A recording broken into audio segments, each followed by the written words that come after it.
Welcome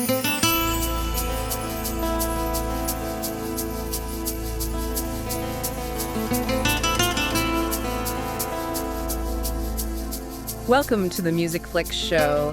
Today we are diving headfirst into the biggest, most glittering, and, let's be honest, most geopolitically charged music competition in the world, the Eurovision Song Contest. Oh, it is an absolute cultural behemoth. It draws hundreds of millions of viewers across Europe and beyond. It's famous for the music, the high-stakes drama, and, yeah, the occasional very delicious scandal. Absolutely. So our sources have given us this fantastic stack of insights, and our mission here is to give you, the learner, the shortcut to being truly well-informed about this whole phenomenon. We've got 16 fascinating nuggets, facts you probably didn't know about, its history, its records, and just the surprising ways it reflects what's happening in Europe. And that's the real takeaway, isn't it? How much the competition over, 7 decades now, has served as this unique barometer. It reflects shifting cultural norms, deep geopolitical tensions. It makes it so much more than just a song contest. Cool. We're going to unpack some of the most memorable moments that really tested the boundaries of television. Let's do it. Let's begin right at the start, when the rules were still sort of being written, often in reaction to things happening live. We have to rewind all the way to 1957, because that's when the first genuine cultural shocker happened, what we now call the 13-second kiss. Right. The sources really highlight the Danish entry, which was sung by Bert Wilk and Gustav Winkler. And the performance of their song, it culminated in them sharing a kiss. Yeah. Right there on stage. But this wasn't just a brief peck on the cheek. We're talking 13 seconds, a sustained, passionate public display of affection. In 1957, in front of a whole pan-European audience, that was radical. It was a huge split moment. I mean, for some, more conservative countries watching, this was a genuine scandal, just completely inappropriate for a public broadcast. Morally suspect, even. Exactly. But for others, especially those embracing a more modern, more liberal cultural identity, it was this iconic, forward-thinking moment. It showed that Eurovision was going to be a platform that pushed boundaries, whether it meant to or not. And the push for rules in 1957 didn't stop there. That same year also featured one of the first technical violations that really structured the contest we know today. You're talking about the Italian entry just going on for way too long. Precisely. The Italian song Corde della mia chitarra. It lasted over 5 minutes. Wow. I mean, just think about the administrative nightmare that would cause if every country decided they needed an epic 5-minute ballad. So Italy broke the runtime, and the organizers basically got out the stopwatch. That incident, that one song, immediately led to the strict song duration limits we have now, usually about 3 minutes. It forced a kind of clarity and brevity on composers. It made sure the contest could actually finish in a reasonable time.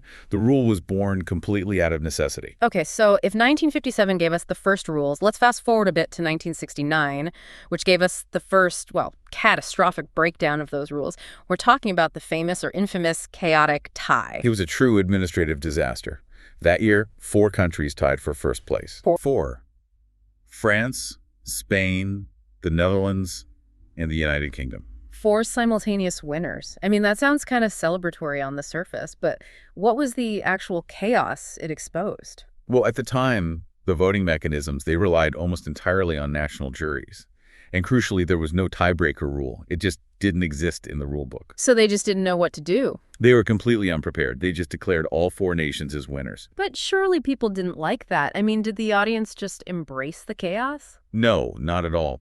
The feeling that the results mechanism was just fundamentally flawed led to a major political fallout. 4 other countries, Finland, Norway, Sweden, and Portugal, they chose to boycott the entire 1970 Eurovision competition in protest. Wow. Yeah. I mean, that's the true measure of how significant that failure was. It triggered a major inter-European protest over the rules of a song contest. Incredible. So rules are made, rules are broken, protests follow. Okay, let's transition from those early controversies to talking about records, extremes, and, what it really takes to win against the odds. When we talk about winning against the odds, you have to start with the most patient country in the competition, Finland. Right? The sources paint a picture of a real struggle here. How long did it take them to get that first win? Finland needed 44 long years to secure its very first victory. For decades, they were frequently the butt of jokes, often right at the bottom of the scoreboard. But that all changed in 2006 with the shock rock band Lordi. And that victory wasn't just a win, it felt like a cultural upheaval. a masked heavy metal band winning a contest that was usually dominated by these polished pop singers. It challenged the entire identity of Eurovision. It really did. It proved that voters were finally ready to embrace novelty and genre diversity. It was a genuine turning point, a victory for the outsiders. And speaking of Finland in extremes, they hold the record for the longest wait, but they also hold the record for the shortest song ever entered, right? Yes. Their 2015 entry, Ainaman Pite, was an incredible 1 minute and 27 seconds long. It was basically punk rock distilled down to its absolute fastest essence. It really does seem like Finland enjoys pushing the extremes. They either take 44 years to win, or they give you a song that's barely over a minute and a half. Well, it does raise a fascinating point. If a contest forces songs into such a tight structure, the Finnish approach, either extreme novelty or extreme brevity, is one way to stand out. That makes sense. Hello. Now, moving from the extremes to just pure, unadulterated dominance, which country holds the record for the most success? The Queen of Wins. That title belongs to Ireland. They have 7 victories. 7? Yeah, they were absolutely dominant during the late 80s and early 90s. At one point, they won 4 times in just 5 years. It shows this incredible period of mastery over the format. 7 victories speaks to a long, storied history. But contrast that with a sudden rookie champion that just appeared out of nowhere. That would have to be Serbia. They won the contest on their very first attempt as an independent country. Their first attempt. First attempt. In 2007, with Marija Arafovic. It was an astonishing debut. It just proves you don't need decades of participation to capture the continent's attention. A powerful emotional performance can just instantly translate into a win. And speaking of powerful performances, our sources highlighted Norway's win in 1995 with Nocturne. And this is often cited as the contest's most unusual winner. Why? Was it the genre or the staging? It was the lyrics. Yeah. Or the lack of lyrics. Yeah. Their song won the entire competition, despite having only 24 words in the entire song. 24 words. Was it even a song, or was it more like an instrumental piece with an occasional whispered phrase? It was predominantly instrumental, yeah. Yeah. It featured a violin with just a few lyrics interspersed, and this really forces us to ask, what truly defines a winning song at Eurovision? Is it the message, or is it the atmosphere? Exactly. Norway proved that atmosphere, mood, and just skillful musical composition can absolutely outweigh lyrical content. That's a testament to the power of pure sound. Okay, let's pivot to the human drama age, deception, and unexpected crises. Eurovision has truly seen it all on that stage. The source material highlights this enormous range in participant ages over the years. The rules today are pretty strict, but historically they were not. The youngest person to ever participate was just 11 years old. 11. And the oldest, I found this fact astonishing, a remarkable 95 years old. 95. That is almost a century of difference between competitors sharing the same stage. It really underscores the contest's unique ability to bring generations together. Where else do you see that kind of span? Nowhere. However, one young winner decided to shave a couple of years off her age, leading to a famous deception. Tell us about Sandra Kim, the 13-year-old winner from 1986. So Sandra Kim won for Belgium with Sham Levy, and she claimed she was 15 years old during the competition. After she won, the truth came out she was only 13. That is a pretty serious deception, especially for a major international competition. What were the consequences? Well, the consequences were significant. Her victory wasn't overturned, but the rules around participant age had to be tightened dramatically right after that incident. And that's where the current minimum age of 16 comes from. Exactly. It created a necessary boundary. Okay, so from intentional deception to handling genuine, unscripted chaos with just incredible poise, I want to highlight the stage drama involving Suri from the UK in 2018. Oh, her performance was disrupted in the most horrific way. During her song, a spectator ran on stage, grabbed her, and stole her microphone before being tackled by security. I mean, imagine that sudden aggressive invasion of your personal space while performing live to millions of people. But the remarkable part is how she handled it. She had incredible presence of mind. She calmly stepped back, waited, and when she got the microphone back, she just continued her song with such composure. That's not just professionalism, that's true resilience under pressure. To turn an extreme, dangerous moment into a display of absolute grace. Few performers could manage that. It certainly demonstrated her strength. And, arguably her composure gave the UK entry far more attention than the song itself might have otherwise received. A very good point. Let's shift gears now and look at how Eurovision is a springboard for global impact and, critically, a stage for geopolitics. Let's start with a modern global phenomenon, Måneskin. What's fascinating about the Italian rock band Måneskin is their origin story. Before they became international rock stars and won Eurovision, they were just busking on the streets of Rome. And they claim that being chased by the local police while performing, having to constantly relocate and draw a crowd fast, that's what taught them how to captivate an audience. That unconventional training ground, rooted in street performance and constant adaptation, became the foundation for winning the biggest music show in the world. Is it a great example of how raw, real-world grit can translate to success? And contrast that raw grit with the political shift of Ukraine's 2004 winner Ruslana. She leveraged her win for an entirely different kind of career. Ruslana's victory with Wild Dances was massive.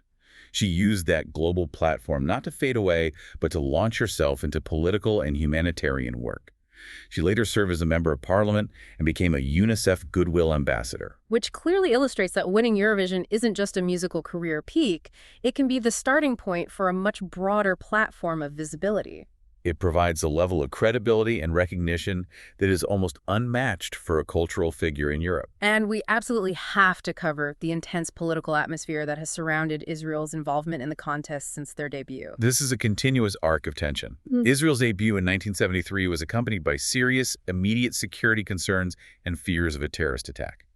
The security planning had to be dramatically ramped up just to manage their participation. So from the very first performance, Israel's presence just changed the entire security landscape of the show. Exactly. And the stakes became incredibly clear in 1978.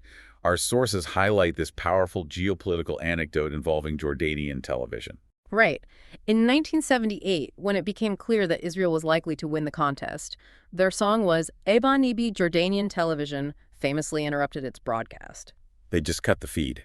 Rather than show the outcome or critically celebrate Israel's victory, they later announced that the winner was Belgium, which actually came in second. That is a powerful, powerful illustration of real-world political conflict playing out through a music competition.